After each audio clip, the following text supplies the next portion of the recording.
You have never betrayed me. It's funny because the thing that I was upset about for at least a month before our fuzzy friend made his well-timed appearance was the rude, dismissive, and disrespectful way you had been treating me. I understand your survival stress takes up most of your attention, but you blew that excuse when you made time to call your ex-lover in his time of desperate crisis. You know who else was having a desperate crisis, who reached out to you several times but you obstinately refused to offer any comfort. You guessed it? We're not talking about Shuri or Michelle here, that's just a red herring and even you know that. You're right though, I would have reacted differently if it hadn't been this lurking homewrecker for whom you are so fond. That's rational, actually. You're welcome. So, you say he was never a threat to our relationship and therefore I'm paranoid. I say he was a threat to this relationship when you drew your line in the sand back in 2018, wrote out the agreement between the three of us, and told me to take it or leave it and therefore I am not paranoid. We agree that it happened. We agree you made that choice because you actually care about him, as you said. I suppose this is the part where I take responsibility for what I did to earn your cold shoulder while you were offering up the soft one to your side thing. I had to think about it when you put it to me once. What did I do? Oh, now I remember. I had a panic attack. What a monster. When you say, there was no betrayal. You are saying what, exactly? How are you defining my experience so that it is deficient enough for you to justify robbing me of the dignity of my emotional reaction? You were reluctant? Your love for me was pure? Regardless of your inner workings around the decision you made to reluctantly set aside some quiet time and coordinate your Skype call to the equator, while leaving me to spin out in the freezing cold on my own as punishment for my anxiety, the effect of your choice was the breaking of the bonds of emotional trust between us. Since you insist on splitting hairs here so that you may remain spotless in your own, narcissistic, eyes, you have been speaking from both sides of your mouth in between bouts of Tourette's and name-calling, finger-pointing rampages. 4 months. You've used your refusal to take responsibility as an excuse to characterize me as paranoid, accusatory, and controlling. I am not paranoid. I have not accused you of anything. And, the only thing I am concerned with controlling is the destiny of my own dignity, which does not, any longer, depend on my relationship with you. Thank you. According to the victim story you've constructed, I must continue to be punished and untrusted, and you're only willing to give me that much if I first accept your contorted definition of what betrayal is not and beg your forgiveness for ever doubting your sanctity. Even then there's no guarantee this relationship will hold your interest, but it's better than nothing. Take it, or leave it. So, I cannot in divine love choose to be with you. Only in fear of losing you could I possibly abandon myself that much again. And, what am I asking of you? Do I have a similar controlling punishment agenda in mind, once you succumb to my demand to confess? What do you think? What have I said? There is no confession being demanded. I'm not pretending that I need to protect myself from your words and blocking you everywhere. You know that expatiation awaits us both when you finally decide to show up at the Come to Jesus meeting and do the real work, instead of pointing your finger at other people to do it.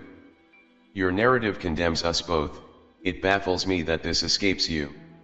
You are not being asked for your admission of guilt, you are being asked to take responsibility for the consequences of your decisions and the harm it has caused. The harm you are still causing. For me, my fear and paranoia would choose cowering to you and allowing your narrative to define who I am, despite my inner knowing. If you're honest, it is you who has chosen the path of fear and paranoia. And, is it surprising? Nobody knows better than I how you are consumed by fear. You judge me for not having the same amount of fear, as if I were deficient in something worthwhile. Take a moment and put down your dirty lenses, please. Try to actually see the man who loves you so profoundly. Even now, he's holding space for a better version of you to step forward. How much longer will you reject this invitation?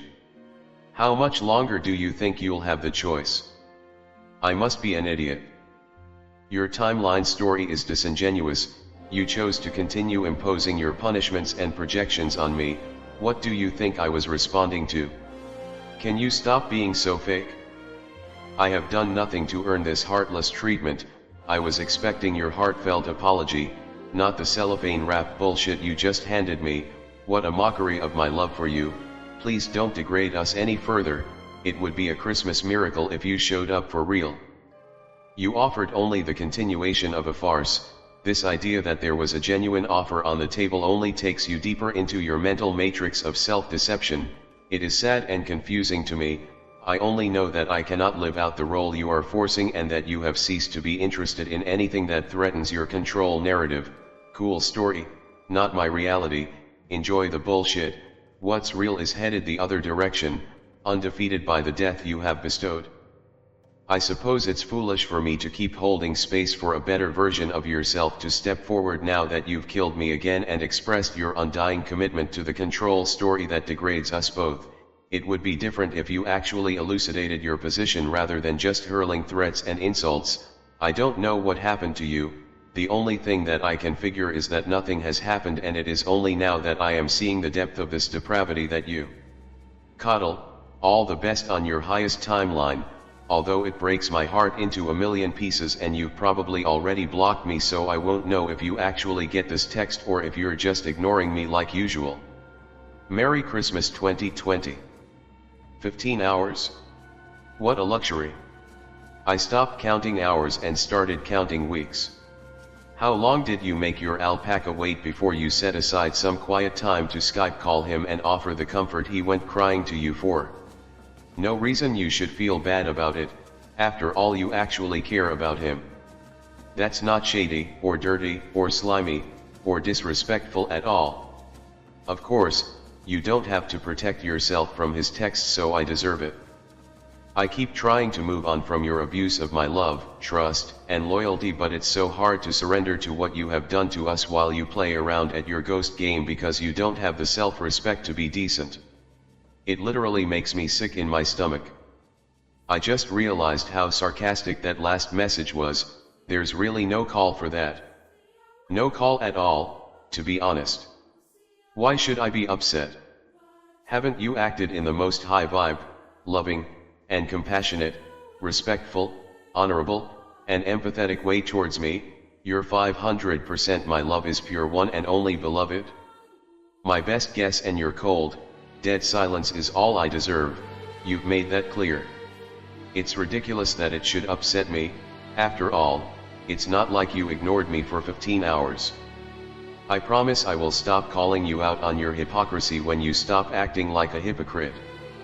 It's occurred to me that this whole debacle, like so many others in life, really just comes down to a simple miscommunication.